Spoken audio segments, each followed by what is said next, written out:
당신의 월급이 내일 아침 휴지 조각이 될 수 있다는 상상해보셨습니까? 조금은 극단적인 질문처럼 들릴 겁니다. 하지만 우리가 발딛고 서 있는 이 대한민국이라는 시스템이 영원불멸할 것이라고 100% 확신하십니까? 시간을 잠시 되돌려 보겠습니다. 1997년 11월 어느 평범했던 늦가을의 아침입니다. 대기업 과장은 출근을 하고 은행원은 셔터를 올립니다. 모두가 어제와 똑같은 오늘을 의심하지 않았습니다. 뉴스에서 기업들이 흔들린다는 이야기가 나왔지만 그게 내 월급 통장과 직접적인 상관이 있을 거라고는 아무도 생각하지 못했습니다. 그리고 불과 며칠 뒤 국가는 부도를 선언했고 평범했던 우리의 이웃들은 거리로 나앉았습니다. 2025년 오늘 우리는 그때와 다를까요? 우리는 매일 스마트폰으로 은행 앱을 엽니다. 숫자를 확인하고 안심합니다. 이 모든 행동의 밑바탕에는 강력한 믿음이 깔려 있습니다. 은행은 내 돈을 지켜줄 것이다. 이 돈은 언제든 현금으로 바꿀 수 있다는 믿음 말이죠. 하지만 만약 그 믿음이 사실은 살얼음판 위에 지어진 모래성이었다면 어떨까요? 국가가 무너질 때 가장 먼저 사라지는 것은 돈이 아닙니다. 바로 그 돈을 지탱하던 시스템에 대한 신뢰입니다. 오늘 이야기는 단순한 공포 영화가 아닙니다. 실제 경제 데이터와 원리로 대한민국의 위기 시나리오를 냉정하게 시뮬레이션합니다. 만약 제2의 IMF가 온다면 10억 자산가는 살아남을 수 있을까요? 당신의 아파트는 안전할까요? 첫 번째 징후, 국가부채라는 시한폭탄입니다. 우리 배 밑바닥에는 이미 구멍이 뚫려 있습니다. 기획재정부의 최근 재정 동향을 보면 GDP 대비 국가채무 비율이 50%를 넘어섰다고 경고합니다. 숫자로만 들리시나요? 이것은 국가의 마이너스 통장이 한도 초과에 다다랐다는 뜻입니다. 국가결산보고서에 따르면 공식적인 나랏빚만 1100조 원을 돌파했습니다. 여기에 한국전력 같은 공기업 부채와 연금 충당 부채를 합치면 실질적인 빚은 천문학적으로 늘어납니다. 통계청 인구 데이터를 대입해보면 우리 국민 한 사람당 심지어 갓 태어난 아기까지 포함해서 1억 원 가까이 되는 보이지 않는 빚을 지고 있는 셈입니다. 자, 여기서 중요한 질문, 국가는 이 빚을 어떻게 갚을까요? 경제학 교과서에 나오는 방법은 딱 3가지뿐입니다. 첫째, 세금을 올립니다. 둘째, 더 빚을 냅니다. 그리고 셋째, 이게 가장 무서운 건데 중앙은행을 통해 돈을 찍어냅니다. 정부가 돈을 마구 찍어내서 빚을 갚으면 어떻게 될까요? 시중에 돈이 흔해지니 돈의 가치가 떨어집니다. 즉, 물가가 폭등합니다. 이것이 바로 인플레이션의 정체입니다. 인플레이션은 자연재해가 아닙니다. 정부가 빚을 갚기 위해 여러분의 현금 가치를 몰래 훔쳐가는 보이지 않는 세금입니다. 두 번째 징후, 환율의 발작입니다. 일본은 빚이 우리보다 훨씬 많은데 왜 멀쩡해? 궁금하시죠? 일본의 엔화나 미국의 달러는 전 세계 어디서나 통하는 기축 통화입니다. 빚이 많아도 돈을 찍어서 갚으면 그만입니다. 하지만 대한민국의 원화는 다릅니다. 우리 돈은 한국이라는 가게 문이 닫히면 휴지 조각이 되는 쿠폰에 불과합니다. 그래서 대한민국이라는 배가 흔들리면 외국인들은 뒤도 안 돌아보고 탈출합니다. 원화를 팔고 달러를 사서 떠나는 것이죠. 한국은행 경제통계 시스템에 따르면 1997년 당시 환율은 불과 몇 달 만에 800원에서 2000원까지 폭등했습니다. 지금 환율이 1400원대를 고착화하려는 건 절대 가벼운 신호가 아닙니다.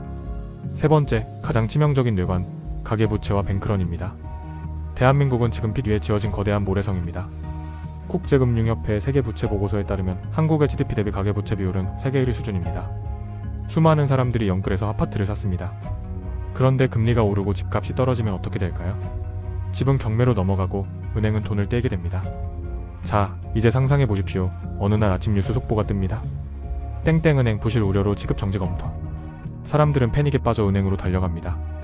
스마트폰 앱은 접속 대기 10만 명, ATM 기계는 잔액 부족을 띄웁니다. 이것이 바로 뱅크런입니다. 내 돈이 아니게 되는 순간입니다. 여러분, 혹시 은행 금고에 여러분 돈이 다 보관되어 있다고 믿으십니까? 천만의 말씀입니다. 현대 금융 시스템은 한국은행의 지급 준비율 규정에 따라 돌아갑니다. 여러분이 100만 원을 맡기면 은행은 법적으로 약 7만 원 정도만 남기고 나머지는 다 대출해 줄 수 있습니다. 즉, 은행에는 애초에 여러분에게 돌려줄 돈이 없습니다. 장부에 적힌 숫자만 있을 뿐이죠. 모두가 동시에 돈을 찾으러 가면 은행은 줄 돈이 없어서 파산합니다. 이게 시스템의 민낯입니다. 그렇다면 정부가 지켜주지 않을까요? 예금자 보호법 1억 원? 예금보험공사 기금이 고갈되거나 국가 전체가 흔들릴 땐 그 약속조차 휴지 조각이 될 수 있습니다. 2015년 그리스 사태를 기억하십니까? 당시 그리스 정부는 하루 인출 한도를 단돈 60유로, 우리 돈 8만 원으로 제한했습니다. 내 통장에 1억이 있어도 내 맘대로 못 씁니다. 병원비가 급한데, 아이 학비가 필요한데 계좌가 동결되는 공포? 자금 경색은 곧바로 실물 경제 타격으로 이어집니다. 기업들은 달러가 없어서 원자재를 못 사오고 공장은 멈춥니다. 물류가 멈춥니다. 마트 진열대는 텅 비어갑니다. 사재기가 시작되고 생필품 가격은 부르는 게 값이 됩니다. 전기와 가스 공급도 위협받습니다. 한국전력의 적자가 한계에 달해 연료를 사올 돈이 없으면 블랙아웃이 현실이 됩니다. 밤이 되면 도시는 암흑천지로 변합니다. 이것이 우리가 마주할 수도 있는 디스토피아입니다. 자, 그렇다면 우리는 어떻게 생존해야 할까요? 위기는 예고 없이 찾아오지만 준비된 자에게는 부의 재분배 기회가 되기도 합니다.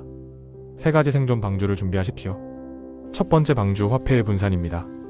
모든 자산을 원화로만 가지고 있는 것은 자살행위입니다. 국가 부도시 원화 가치는 바닥을 칩니다. 하지만 달러와 금은 폭등합니다. IMF 때 달러를 가진 사람은 빌딩을 헐값에 주었습니다.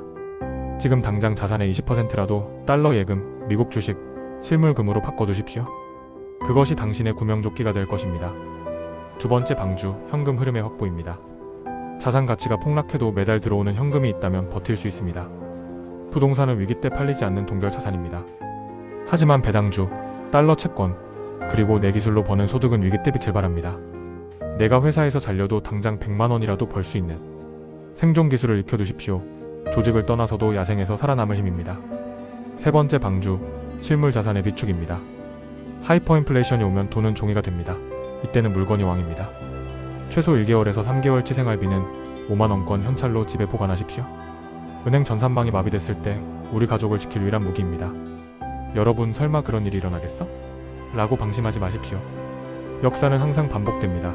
그리고 위기는 가장 방심했을 때 찾아옵니다.